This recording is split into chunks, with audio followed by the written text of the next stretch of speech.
हर हर महादेव दोस्तों, स्वागत है आपका मेरे channel travel with mister Jatin Agnihotri.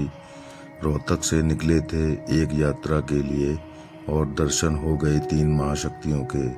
दोस्तों, इस वीडियो में आपको मिलेगा महाकालेश्वर, ओमकारेश्वर और दुनिया के सबसे बड़े शिवलिंग कुबेरेश्वर धाम के दर्शन। दोस्तों, मैंने अपनी यात्रा की शुरुआत रोहतक से बस द्वारा की। फिर मैं बहादुरगढ़ मेट्रो स्टेशन पहुंचा और वहां से मैंने कश्मीरी गेट के लिए मेट्रो पकड़ी।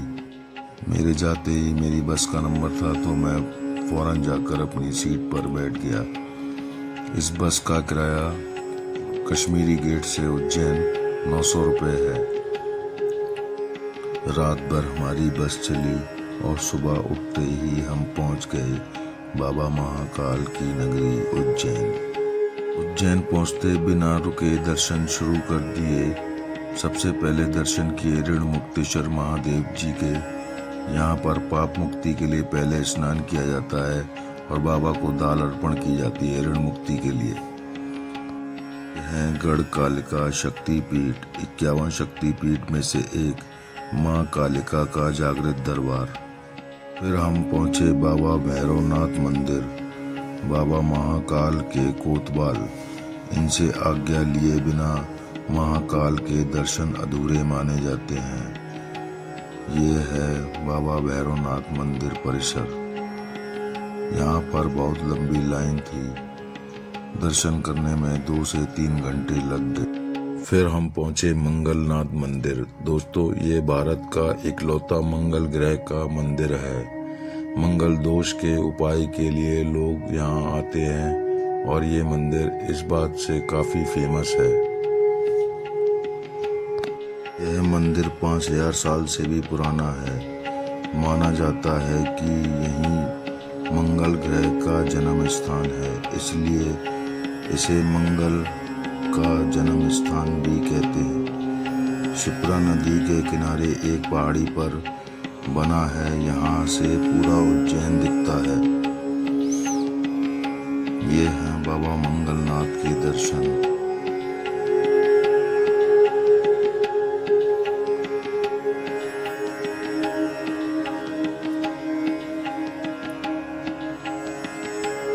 ये शिप्रा नदी के कुछ अद्भुत नजारे।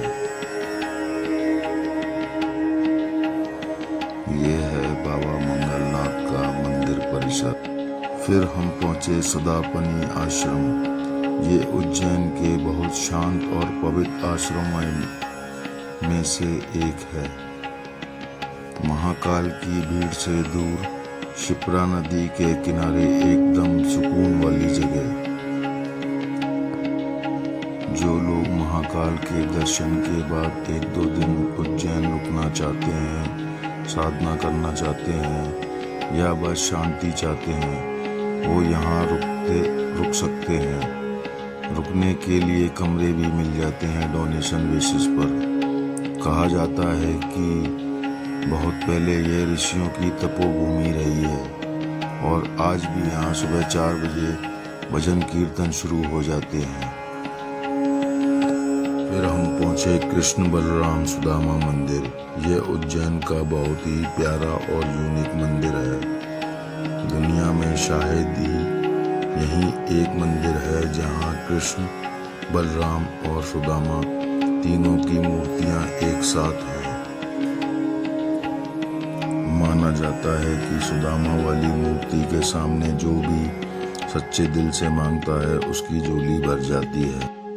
लोग यहाँ दोस्ती, रिश्तों में मिठास और गरीबी दूर करने के लिए प्रार्थना करते हैं। फिर हम पहुंचे माँ बगुलामुखी मंदिर। माना जाता है कि यहाँ की पूजा से दुश्मन खुद ही शांत हो जाता है। माँ बगुलामुखी का मतलब है जो शत्रु की जुबान और बुद्धि को स्तंभ कर दे। कोर्ट केस, जॉब, बिजनेस में दुश्मन, राजनीति, इन सब में जीत के लिए लोग यहाँ आते हैं।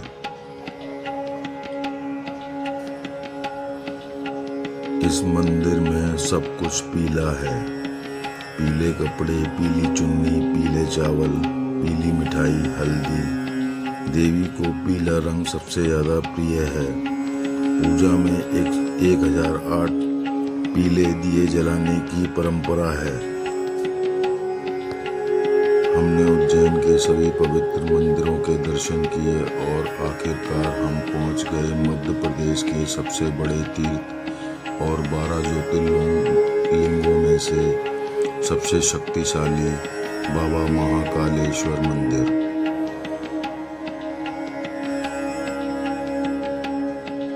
महाकाल का मतलब है काल का भी काल, इसलिए यहाँ मृत्युंजय जाप, काल सर्प दोष पूजा, रुद्राभिषेक करवाने बहुत लोग आते हैं। बाबा महाकाल के दर्शन सुबह 4 बजे से लेकर रात को 11 बजे तक होते हैं। भस्म आरती सुबह 4 बजे से लेकर 6 बजे, जो कि ऑनलाइन बुकिंग कराना जरूरी है। मंदिर में मोबाइल कैमरा, पर्स अंदर अलाउ नहीं है। धोती, कुर्ता, पर्स और साड़ी। महिला के पास ड्रेस कोड भस्म आरती में होना जरूरी है। महाकाल हर सिद्धि, क्षिप्रा स्नान एक साथ करने से पूरा फल मिलता है।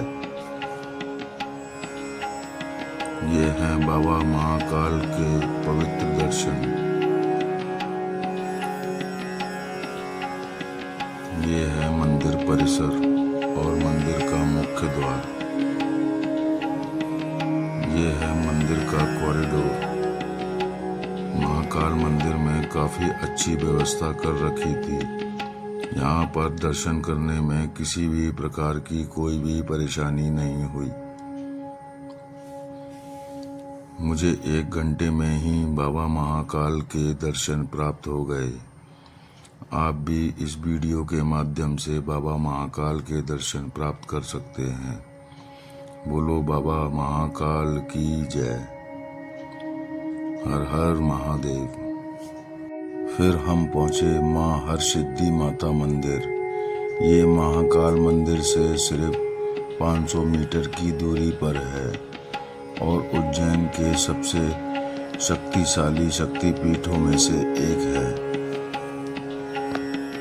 माना जाता है कि जब भगवान विष्णु ने सती के शरीर के 51 टुकड़े किए थे तो यहाँ देवी सती की कोनी गिरी थी, इसलिए हर सिद्धि शक्तिपीठ कहा जाता है। हर सिद्धि का मतलब है जो हर इच्छा तुरंत पूरी कर दे।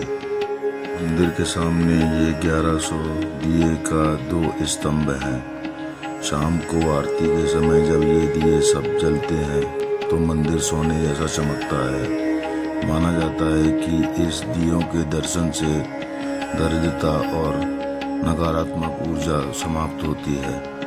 ये हैं मनोकामना सिद्ध हनुमान जी। हनुमान जी भक्तों की सभी मनोकामना पूरी करते हैं।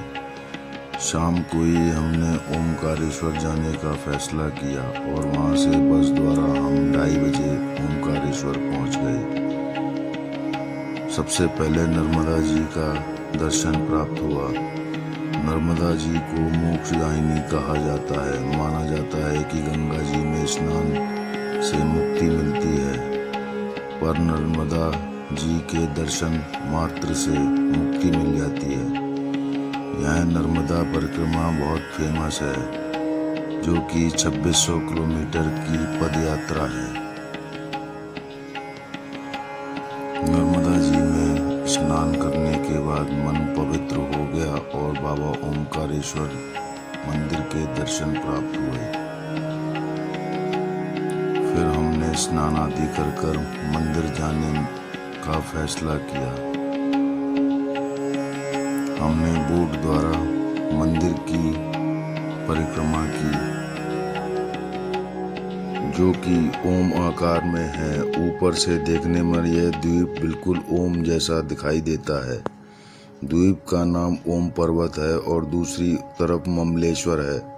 दोनों मिलकर ओमकारेश्वर कहलाते हैं। यह ज्योतिर्लिंग चौथा ज्योतिर्लिंग है। आप इस वीडियो के माध्यम से बाबा ओमकारेश्वर और ममलेश्वर के दर्शन प्राप्त कर सकते हैं। बोलो बाबा ओमकारेश्वर और ममलेश्वर बाबा की जय। हर हर महादेव। ओमकारेश्वर दर्शन के बाद हम पहुंचे सीहोर बाबा कुबरेश्वर धाम।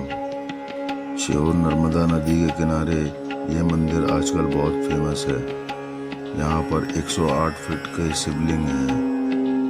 लोग यहाँ पर विशेष पूजा करने आते हैं।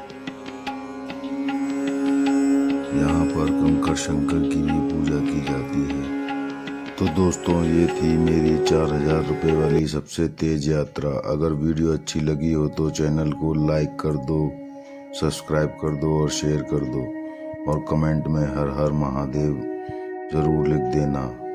जय श्री महाकाल। और कोई सवाल हो तो कमेंट करना। मिलते हैं अगले वीडियो में। धन्यवाद। हर हर महादेव। श्याम सदाशिव। ओम नमः शिवाय।